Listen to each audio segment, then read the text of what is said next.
El ángulo es la abertura comprendida entre dos semirrectas o rayas. La medida de un ángulo hace referencia a la porción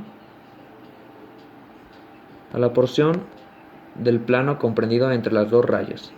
Los ángulos las medimos en grados y radianes. En el primer problema nos ponen calcular el valor de x.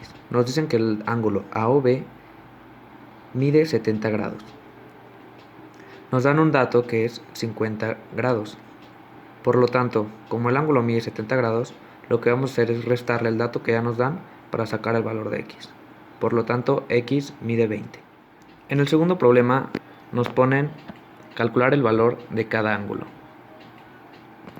Al sumar todos los ángulos que nos dan, nos debería de dar 180, que sería un ángulo llano. Una vez sabiendo que la suma de los ángulos forman un ángulo llano, que es igual a 180 grados, podemos continuar a sacar el valor de x. Empezamos a sumar cada ángulo y ponemos x menos 10 más 3x más 2x menos 20 es igual a 180. Después juntamos las x, que nos da 6x, y sumamos los números. Menos 30 es igual a 180. Después le sumamos los 30 al 180 y nos da 210. Después dividimos 6 entre 210 y nos da el valor de x, que viene siendo 35. Aquí, en el tercer problema, nos ponen un ángulo recto. Sabiendo que el ángulo recto mide 90 grados, podemos proceder a sacar el valor de x. De igual manera, sumamos cada ángulo y ponemos 5 menos 10 más 2x menos 20 es igual a 90. Después juntamos las x y es 3x menos 30, igual a 90. Después le sumamos los 30 a los 90 y nos da 120. Nos queda 3x es igual a 120. Después dividimos el 3 entre 120 y nos da el valor de x, que es 10. Un paralelogramo se identifica por tener dos pares de lados paralelos y existen 4 tipos de estos: los cuadrados, los rectángulos, los rombos y los romboides. Como podemos ver en la imagen, los paralelogramos tienen propiedades. Una de ellas es que los ángulos interiores dan una suma de un total de 360 grados. Otra de ellas es en el caso de los rombos y los romboides, los ángulos opuestos son congruentes y los ángulos contiguos van a ser suplementarios. Como podemos ver en el siguiente ejemplo, tenemos un romboide y nos pide calcular x. Para hacerlo, tenemos que verificar que el ángulo A y el ángulo C sean lo mismo. Como es un romboide y un paralelogramo, lo son.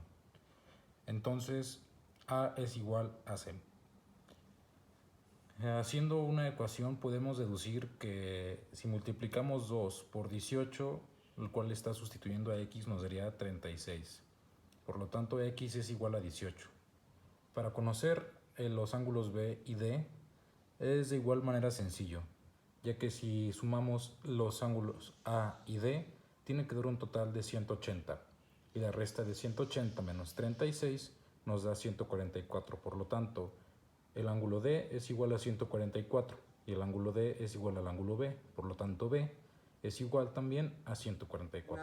Hoy vengo a explicar aquí la clasificación de ángulos y pues los ángulos se clasifican en base a sus grados, así que el ángulo que tiene menos 90 grados se le denomina como ángulo agudo. El ángulo que tiene 90 se le denomina como ángulo recto.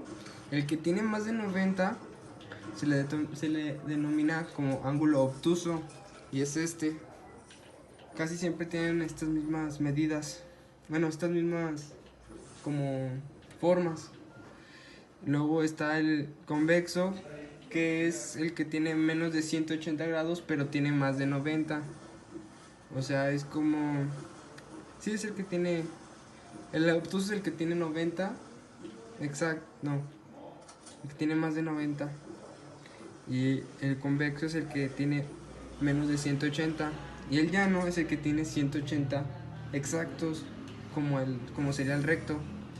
Luego, el cóncavo es el que tiene más de 180. Pero